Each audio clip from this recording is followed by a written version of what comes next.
Hello guys, good morning, welcome to back my channel. তো আমাকে একটু আলু ওই জায়গাটা পেরে দাও না, কি গো, ব্যাগটা পেরে দাও না। রনি ঘুম থেকে উঠলো, ওকে আমি বললাম একটু ব্যাগ নামিয়ে। তা যাই হোক, আশা করি তোমরা সবাই ভালো আছো আর আমিও ভালো আছি। হ্যাঁ, ঠিক আছে। চলো, আজকে একটা নতুন দিন, নতুন সকাল। আজকে আবার একটা নতুন ভিডিও নিয়ে তোমাদের কাছে এসেছি। আর গরমে আর কি বলবো, গরমে আর একদমই ভালো লাগছে না। তা চলো, সমস্ত বাসি কাজ সেরে ফেলেছি। এখন রান্নার দিকে তো হাত লাগাতে হবে, কারণ 7:30 বাজে। তা আজকে কি করবো এখনো ঠিক করে উঠতে পারিনি।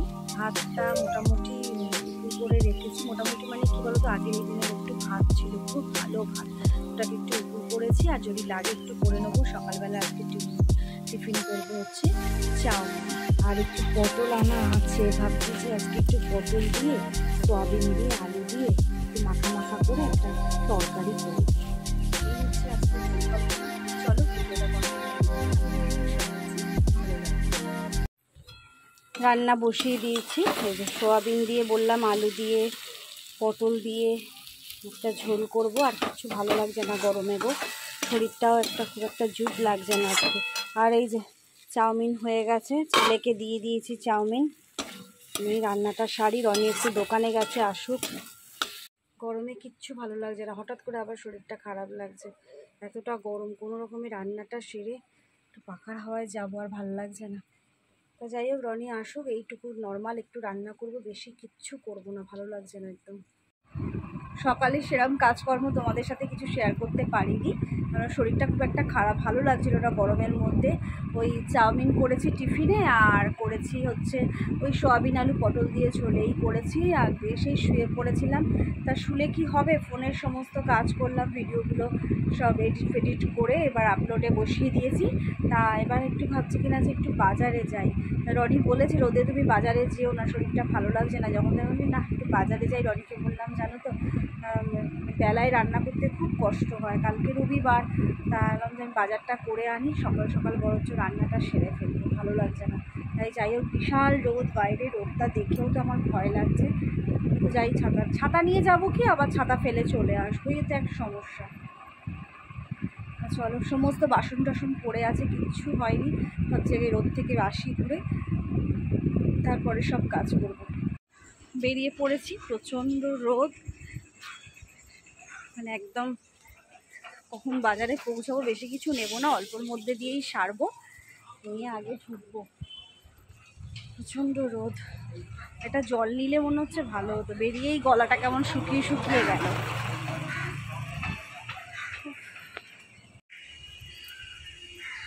এখন বাবুদের স্কুল বন্ধ, আর কদিন পর থেকে গিজগিজ করবে স্টুডেন্ট।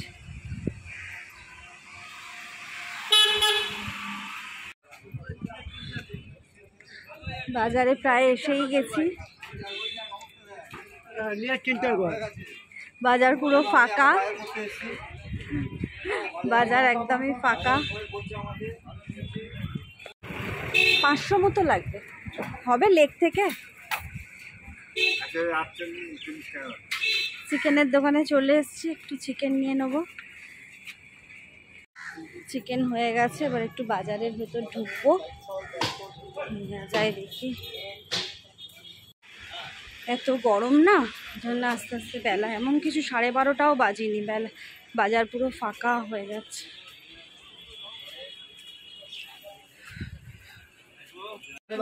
কুড়ি টাকার জেকের পোস্ত আছে, দিন তো দুটো।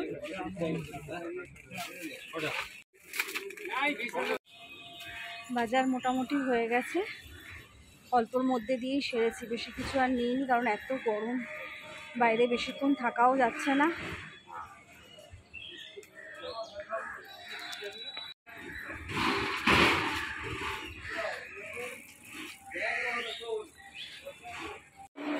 আমার খুব ভালো লাগে জানো তো, আমার বাজার করতে ভীষণ ভালো লাগে, কিন্তু সেটা সম্ভব হয়ে ওঠে না যদিও। আর রনি করে করে একটা এমন অভ্যাস করে দিয়েছে, কেন মনে হয় সকালবেলা উঠে আগে রান্নাটা সেরে ফেলি। তা যাই হোক, আমার বাজার করতে খুব ভালো লাগে, বিশেষ করে মাছের বাজারে গেলে তো আমার সেখান থেকে সরতেই ইচ্ছে করে না, মানে দেখেই যাই দেখেই যাই দেখেই যাই, এই মাছ নিয়ে ওই মাছ নিয়ে। বাজার নিয়ে তো চলে এসেছি, আর তোমরা তো দেখলেই। প্রথমে নিয়েছি হচ্ছে চিকেন। আবার এখানে বসেছি তাতেই মশা, এটা আবার গেট পাকিয়ে দিয়েছে মনে হচ্ছে। ঠিক আছে, যতই গরম পড়ুক ঘরে একটু চিকেন টিকেন না হলে না ছেলে বর একটু খুশিও হয় এগুলো হলে। আর এখানে নিয়েছি দেখো অল্প অল্প করেই সবজি নিয়েছি। বরবটি নিয়েছি, একটু পেঁয়াজ নিয়েছি, ক্যাপসিকাম নিয়েছি, দুটো শসা নিয়েছি, আর একটু ঢ্যাঁড়স নিয়েছি, আর এই যে 2 প্যাকেট পোস্ত নিয়ে নিয়েছি। এই হচ্ছে বাজার। গেছি ঝটপট এসছি, কারণ যা গরম বেশি কিছু একদম নিতেও ইচ্ছা করছিল না। এখন এগুলোকে কী করবো বলো তো, ধুয়ে একদম ফ্রিজ করে রেখে দেবো, কালকে যখন রান্না করবো তখন বার করবো। এই মাত্র চান করে এলাম, চান করেও কোনো শান্তি নেই, দরদর করে সে ঘাম হয়েই যাচ্ছে। আর 2টো বাজতে যায়, এখন এবার খেতে দেবো। বাবু আর আমি একটু খেয়ে নিই, একটু রেস্ট নেব। আর কি বলবো, আর বাজারে গিয়ে এত শরীরটা মানে বাজার থেকে আসার পর শরীরটা এত টায়ার্ড লাগছে, এত রোদ। আর আমি তো বললাম ছাতা নিয়ে আমি যেতে ভয় পেয়েছি, কারণ ছাতা আমি ভীষণ ছাতা হারাই। তা ওই জন্য চলো, বাবু বসে আছে, বাবুর খুব খিদে পেয়ে গেছে, এবার খেতে দিই। এই যে কালকের একটু ডিমের তরকারি আছে, সেটা একটু বার করে রাখি। বাবু চাটনি খাবি? তাহলে একটু চাটনিটা ধরে নি, দেখে দেন নিচটা। আর এই যে ধরে খুলেই গেল, মাংসটাকে ঢাকা দিয়ে রাখি। তখন আমি ইচ্ছা করি প্লেট দিইনি, জানি এই তরকারিটা তো বেরোবেই ফ্রিজ থেকে। তরকারিটা এখন একটু গরম করব। আমার তো আবার লাইটার নেই, দেশলাই দিয়েই আমাকে জ্বালাতে হবে। দাঁড়াও হাতটা ধুই। খেতে বসে গেছি, ভাত বাড়ছি। আর পুরোটা আমি খাওয়ার সময় এটা আমি আর কথা বললাম না, ভয়েস ওভারে দিলাম, কারণ ওপরে সিলিং ফ্যান চলছে, টেবিল ফ্যানও চালিয়েছি, বিশাল আওয়াজ, হাই স্পিডের তো কোনো কথাই শোনা যাবে না, ওই জন্য ভয়েস ওভার দিলাম। আর মা ছেলে খেতে বসছি, ওপরে চলছে টিভি, আর একটু গল্পও করছি, গল্প করতে করতে খাচ্ছি। তা যাই হোক, আর কটা দিনের ব্যাপার, রোজই তোমাদের ব্লগে বলি। আর কদিন পর আমাকে একাই খেতে বসতে হবে, কারণ বাবু তো স্কুলে থাকবে। তা ওই জন্য ভাবি যেটুকুই খাবো, গরমে খুব একটা খেতে ইচ্ছে করে না গো, তা যেটুকুই খাবো ওর সাথেই খাই। বিকেল হয়ে গেছে, কোনো রকমে একটু আমি নিচে শুয়েছিলাম, ছেলে বিছানায় ছিল। এখন ছেলে একটু পড়ছে, আর ওর আবার পড়তে যাওয়াও আছে। জানি না কবে যে বৃষ্টি দেবে রে বাবু, জানিস কবে দেবে, কবে? যাই হোক, এখন করি, একটু চা খাই, খিদেও পাচ্ছে। রনি একটা সকালবেলা একটা ঝুড়ি ভাজা এনেছিল, এটাই ভাবছি একটু খুলে চা দিয়ে খাই। আর ছেলের তো সন্ধ্যাবেলা টিফিন আছে, সকালে চাউমিন করেছিলাম, সেই চাউমিনটা রয়ে গেছে, ওটাই ছেলেকে গরম করে দেব, ছেলে পড়তে চলে যাবে। তাই তো স্যান্ডো গেঞ্জি পরে পড়তে যাবে, যা গরম বাবা, এত খারাপ লাগছে, গা পা ভর্তি তো র্যাশ বেরিয়ে গেছে, বিশ্রী লাগছে। চলো, বাইরেতেও শান্তি নেই, ঘরেতেও শান্তি নেই, কোনো জায়গাতে দুদণ্ড একটু শান্তি নেই। রোজই একবার করে মেঘ করছে, এখন তাও একটু পরিষ্কার আছে, সন্ধে হলেই একদম মেঘ কালো হয়ে আসবে, আর বৃষ্টি পড়ার কোনো নাম ঠিকানা নেই। আর আমার পেঁপে গাছটা দেখো মরেই গেল,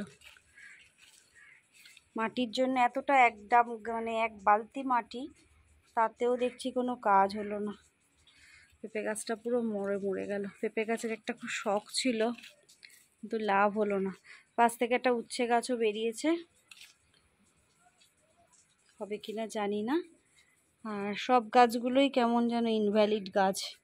আর এই যে দেখো বেলফুলের একটা আবার কুড়ি এসছে 1 বছর পর, ভালো লাগছে এটা দেখেও। আর এই তুলসী গাছটা এমনি হলো মঞ্জুরি পড়ে, সে কত বড় হয়ে গেছে, চেয়ারটাকেও ছাড়িয়ে গেছে, এত বড় হয়ে গেছে।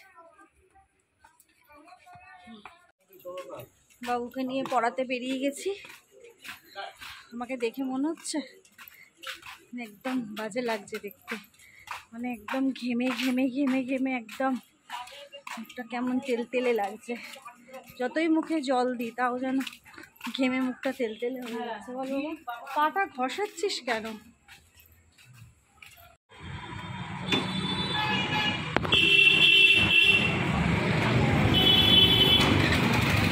দেখিস শুয়ে রয়েছে।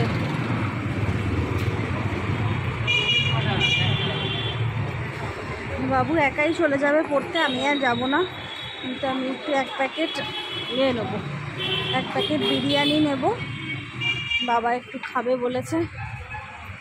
তুই তাহলে ধার দিয়ে দিয়ে চলে যাস।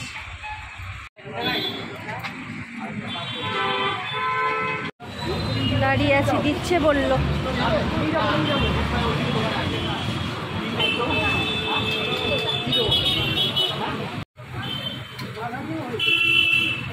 গরম দেখে চিকেন দেবেন। হ্যাঁ ওটা সলিড দাদা, ওটা পাল্টে দিন, ওটা পাল্টে দিন। এসে গেছে পড়ে, বাবা ছেলে দুজনকে শরবত করে দিয়েছিলাম। স্টাইল দেখেছো শরবত খাওয়ার? বাবা খেয়ে চলে গেছে গা ধুতে, আর ছেলে গা ধুয়ে এসে খাচ্ছে। অনেক ঠান্ডা হয়ে গেছে ওটা। আমি যখন পড়িয়ে দিয়ে আসছি ঠান্ডা হাওয়া 2 ফোঁটা গায়ে বৃষ্টি পড়ে। আমি আবার কি ভাবছি জানিস, কেউ কি থুতু ফেললো গায়ে, মানে ভাবা যাচ্ছে না যে বৃষ্টি হতে পারে। ঠান্ডা হাওয়া, প্রচন্ড ঝড়ের মতন হাওয়া। নিচের ওখানটা বাড়িটা ফাঁকা না, জায়গাটা পুরো ঠান্ডা হাওয়া। আচ্ছা রাত্রে রান্না বলতে গেলে কালকে সেই আলু পটল ভাজা করেছিলাম, সেই তোকে দেখিয়েছি কি? না দেখাইনি। কালকে আলু পটল ভাজাটা রয়ে গেছে, যেহেতু মানে কালকে যেহেতু টিকিয়া ফ্রাই খেয়েছি, ওই জন্য ওটা রয়েছে, ওটা একটু ফ্রিজ থেকে বার করে একটু গরম করে নেবো। রুটি মিষ্টি তো কম্পালসারি, ওটা তো আমাদের থাকেই। রনি আসলে আমি গা ধুতে যাবো, গা ধুয়ে এসে খেতে বসবো। চলো এখন আমরা খেতে বসবো। একটু শুয়েছিলাম, আর রাত্রে রান্না তো বলেই দিলাম, সকালবেলা কড়াই ছিল, আলু কুমড়ো ভাজা ফ্রিজে ছিল আগের দিনে, সেটাই খাবো এখন। বাবু রুটি আনতে গেছে, ও রুটি নিয়ে আসুক তারপরে খেতে বসবো। আর অনি তো ঘরে খেলা দেখেই যাচ্ছে, দেখেই যাচ্ছে। টিভিতে আর কিছু দেখা যায় না, মানে এমনিতেই কিছু দেখতে পারি না, তার ওপর যেটুকু ও যদি বাড়িতে থাকে তাহলে তো হয়েই গেল, সারাক্ষণ শুধু খেলাই দেখে যাচ্ছে। চলছে খেলা। আমার মতন হয়তো তোমাদের ঘরেও এই একই অবস্থা, এই খেলা মনে হয় সবার ঘরেই হচ্ছে।